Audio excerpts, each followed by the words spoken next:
CM ನಿಮ್ಮ ಮತ್ತೆ ರಾಹುಲ್ ಗಾಂಧಿ ವಿರುದ್ಧ ಕ್ರಮ ಕೈಗೊಳ್ತೀವಿ ಅಂತ ಹೇಳಿವ್ರಿ ಸರ್.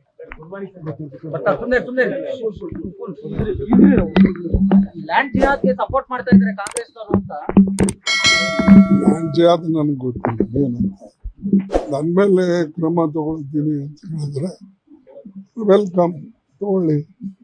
ಅದಕ್ಕೆ ಯಾವಾಗ ಕ್ರಮ ತಗೊಳ್ತಾರೋ ಆವಾಗ ನಾವು ಉತ್ತರ ಕೊಡ್ತೀವಿ. ಸರ್ ಇಡಿ ಚಾರ್ಜ್ ಶೀಟ್ ಮಾಡಿದ್ದಾರೆ ರಾಬರ್ಟ್ ವಾದ್ರಾ ಮೇಲೆ. ಆಮೇಲೆ ಅಪೋಸಿಷನ್ ಲೀಡರ್ಗಳ ಮೇಲೆ ಈ ತರ ದುರ್ಬಳಕೆ ಮಾಡ್ಕೊಳ್ತಾರೆ ತನಿಖಾ ಸಂಸ್ಥೆಗಳನ್ನ. ಮುಖೇಶ್ ಭಾಗವತ್ ಅರೆಸ್ಟ್ ಮಾಡಿದ್ದಾರೆ. ಅದನ್ನ ವಾರ್ಡ್ರಾಗ್ ಮಾಡಿದ್ದು ಒಬ್ಬ ವ್ಯಕ್ತಿ ಮೇಲೆ ಸೇಡ್ ತೀರಿಸ್ಕೊಳ್ಳಕ್ಕೆ, ಒಂದು ಪಕ್ಷದ ಮೇಲೆ ಗೂಬಿ ಕೂಡ್ಸಕ್ಕೆ ಅವ್ರು ಇದು ಎಲ್ಲ ಮಾಡ್ತಾ ಇದ್ದಾರೆ.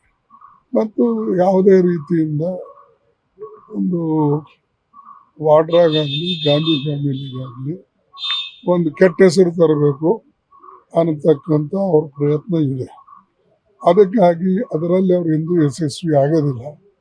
ಕೋರ್ಟ್ಗಳಿವೆ, ಎಲ್ಲನೂ ಇದೆ.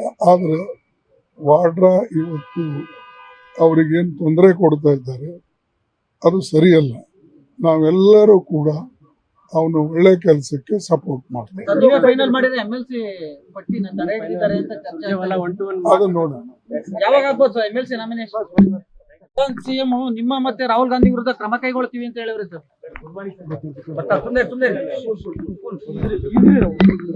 ಲ್ಯಾಂಡ್ ಜಿಹಾದ್ಗೆ ಸಪೋರ್ಟ್ ಮಾಡ್ತಾ ಇದ್ದಾರೆ ಕಾಂಗ್ರೆಸ್ನವರು ಅಂತ. ಲ್ಯಾಂಡ್ ಜಿಹಾದ್ ನನಗೆ ಗೊತ್ತಿಲ್ಲ ಏನಂತ. ನನ್ನ ಮೇಲೆ ಕ್ರಮ ತಗೊಳ್ತೀನಿ ಅಂತ ಹೇಳಿದ್ರೆ ವೆಲ್ಕಮ್, ತಗೊಳ್ಳಿ. ಅದಕ್ಕೆ ಯಾವಾಗ ಕ್ರಮ ತಗೊಳ್ತಾರೋ ಆವಾಗ ನಾವು ಉತ್ತರ ಕೊಡ್ತೀವಿ. ಸರ್ ಇಡಿ ಚಾರ್ಜ್ ಶೀಟ್ ಮಾಡಿದ್ದಾರೆ ರಾಬರ್ಟ್ ವಾದ್ರಾ ಮೇಲೆ. ಆಮೇಲೆ ಅಪೋಸಿಷನ್ ಲೀಡರ್ಗಳ ಮೇಲೆ ಈ ತರ ದುರ್ಬಳಕೆ ಮಾಡ್ಕೊಳ್ತಾರೆ ತನಿಖಾ ಸಂಸ್ಥೆಗಳನ್ನ. ಮುಖೇಶ್ ಭಾಗವತ್ ಅರೆಸ್ಟ್ ಮಾಡಿದ್ದಾರೆ. ಅದನ್ನ ವಾರ್ಡ್ರಾಗ್ ಮಾಡಿದ್ದು ಒಬ್ಬ ವ್ಯಕ್ತಿ ಮೇಲೆ ಸೇಡ್ ತೀರಿಸ್ಕೊಳ್ಳಕ್ಕೆ, ಒಂದು ಪಕ್ಷದ ಮೇಲೆ ಗೂಬಿ ಕೂಡ್ಸಕ್ಕೆ ಅವ್ರು ಇದು ಎಲ್ಲ ಮಾಡ್ತಾ ಇದ್ದಾರೆ.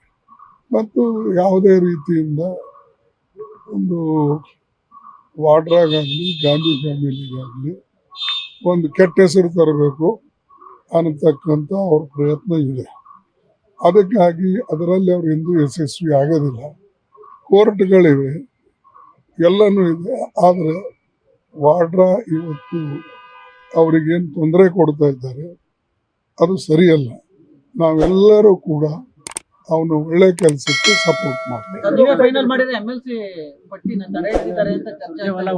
ಅದು ನೋಡೋಣ. ಲೇಟೆಸ್ಟ್ ಹಾಗೂ ಇಂಟ್ರೆಸ್ಟಿಂಗ್ ಸುದ್ದಿಗಳಿಗಾಗಿ ಬಾಸ್ ಟಿವಿ ಕನ್ನಡ ಚಾನೆಲ್ನ ಸಬ್ಸ್ಕ್ರೈಬ್ ಮಾಡಿ. ಹಾಗೆಯೇ ಬೆಲ್ ಐಕಾನ್ ಪ್ರೆಸ್ ಮಾಡಿ. ಇದರ ಜೊತೆಗೆ ಫೇಸ್ಬುಕ್, ಇನ್ಸ್ಟಾಗ್ರಾಮ್, ಎಕ್ಸ್ ನಲ್ಲೂ ಮಿಸ್ ಮಾಡದೆ ಫಾಲೋ ಮಾಡಿ.